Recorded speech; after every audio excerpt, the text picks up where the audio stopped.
And so, I know we have a lot of work to do, and, what we've done in the past is same thing, but we certainly can look at what we're doing, for the future, and, we can move forward and make, decisions where all the people in this room and the key players have some kind of input, and, to change the system, and to change our destiny, period, so we move on. If I can just answer a couple of those points that you've raised. First of all, I would just make the case that the board's major responsibility is to the students. And your responsibility to those students are obviously within available resources. But that's the primary responsibility. In terms of the audit, I think the purpose this evening was really to accept the audit itself, that we know that there is a lot to be done, and a lot to be done in a relatively short time in terms of looking at the audit, what specifically does it say, what does it mean when it has a line in there that may have 4 or 5 pages of detail within the audit itself that supports the statement.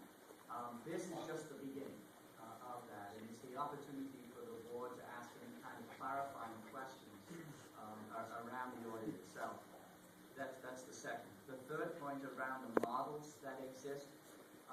The issue for alternative education programs is that they are student-centered, and as such, there is not a particular model that might fit the needs of every district. And in fact, within the districts, I would suppose that even in the TRA, that model shifts somewhat, is flexible as the different students enter and leave the program and bring their specific needs. So any model that's designed needs to be responsive to the needs of the kids as the students change over time. But there are successful models out there. Some of them are managed by the district themselves, and some of them are charter-type models that are out there, so that they are regional charters, and there is current legislation pending at the state level to open up more regional charters. So there's an opportunity, perhaps, that Norwich can pursue. And then there are those models that are managed by an outside agency. For example, Opportunity High School in Hartford has a very strong relationship with Our Piece of the Pie, which is a foundation program out of Hartford that works with youths in transition and provides services within the context of a high school alternate program. So there are some particular models out there. Here in Eastern Connecticut, Eastcom manages several alternate type programs for school districts, both on a district basis and also on a regional basis. They may not be separate programs, but they may be programs within a program. So there are some alternatives that are out there. And then finally, in terms of the conversation, the dialogue, I couldn't agree with you more. I think you've got people in this room now that can be part of that dialogue and should be part of that dialogue.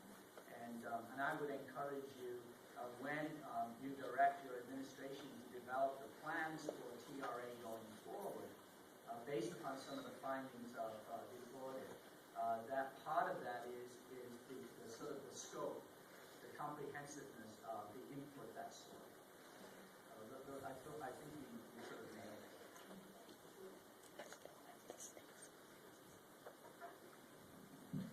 I just want to say thank you very much for your help and and going through the executive summary, because we haven't read the whole thing yet. So this is just the executive summary. And I also want to say,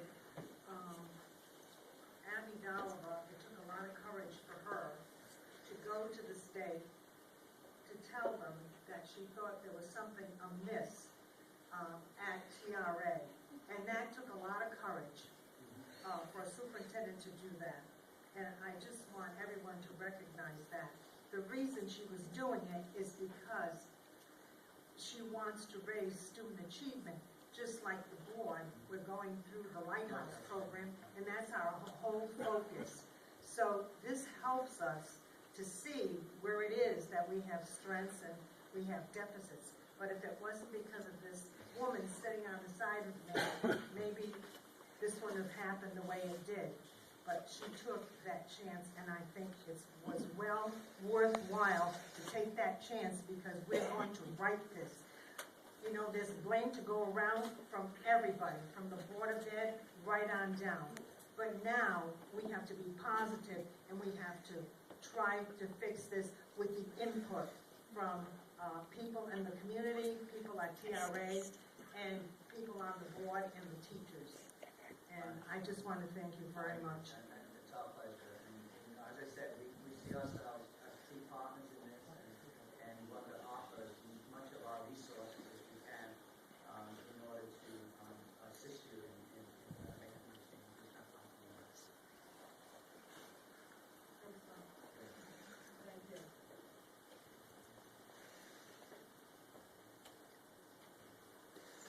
I know we don't have the whole report, and it's hard to look at 6 pages out of 60, but I want to start by saying that I thank the community for their voice and for being here, the students and the staff.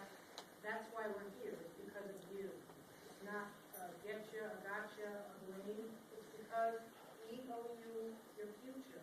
And so without having a direction, we needed a direction, a clearer direction, and as partners with the state, we hope to have that. And so I thank you for your work.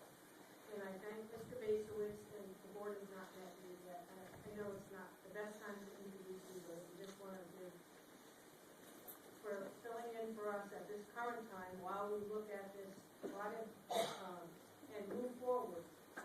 Thank you for that. We need to join hands, fight. We need to use our School Governance Council, we need to use our Student Council, we're working on that, and our faculty, and everyone in our community to work together to make Thames River Academy a strong school. So, as Dr. Giacomo said, there's blame enough for everybody. I'm not a blame person, I'm a look ahead, half full, not half empty. That's what I'm trying to do, is to say, what's wrong, and how do we fix it? But we need input on how to fix it. So unfortunately, and believe me, I've read the 60-page document a lot. It's hard to read, it's hard to hear, it's about our district, us, you know? And so, I take it personally, and in that case, I take responsibility to move us forward. And so together, we're going to do that. So I'm going to start with that. So as I say, these things that are hard to hear and really hard to say, take them in, think about, you know, you may not agree with everything, and I understand everybody has an opinion. That's all right, you're allowed to. These folks who came in, as Mr. Barron described, that's their business. They did about 35 interviews of people in the district, and you'll see in here the types of people they interviewed. And they did 50 hours of observation within the school. They also reviewed every record, personnel records, students' records.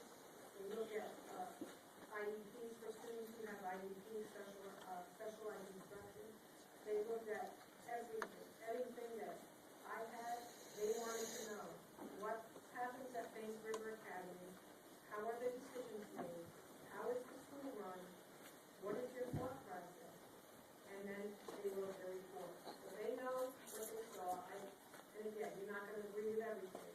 We're going to take a look at the 60 pages, and we're going to make sense out of it, and we're going to move forward for us. They didn't design how we're going to run our school. They told us what we need to do, or how a school should be run in some ways. We then can take responsibility for designing, and that's what we're doing. So now, I don't really like to read to people. I'm going to try to summarize. Most of you should have copies of the 6-page summary.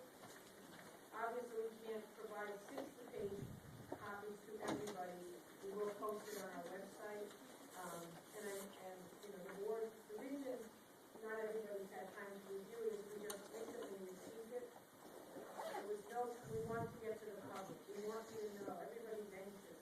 You know, changes were made, what are we thinking, what are we doing? So we thought the best way to do it is to do a first meeting summary, give people time to read and digest the larger document, and we have our regular board meeting on March 13th. We'll have another conversation, and then we'll have more conversations. And then we'll go to talk with the governance council. We want the students to think about what they read in the document. The staff will have copies so that maybe it will be a learning opportunity on designing your future. It's not about the people. It's about how do we do it so that it's right for everyone in our community. So, sure. I forgot to mention, I give everyone who came to speak today a lot of credit. I give you a lot of credit. That is good input for every single Board of Education member. Very, very much. You deserve an applause, really. It was done very, very nicely, and I really appreciated your input. Yes. Okay, so, Again, this is, I didn't write this report. I took it from the larger report, tried to summarize it, so in most cases, you'll see at the end, I'll say, I didn't write this, I pulled it together in 6 weeks. So, these are not necessarily my words, what they found in their observations and in their interviews. And what they do, they use a model by Tim Marshall, and those of us in education know Tim has provided us with a lot of research and guidance in our work in schools. And they base it on basic objectives, teaching, engagement, and learning. It's those things that we're looking for in the school. How are they provided and what's being provided? The first area that you'll see in the report that focus is school culture and management. It's about what they looked at is core values and beliefs about learning that serve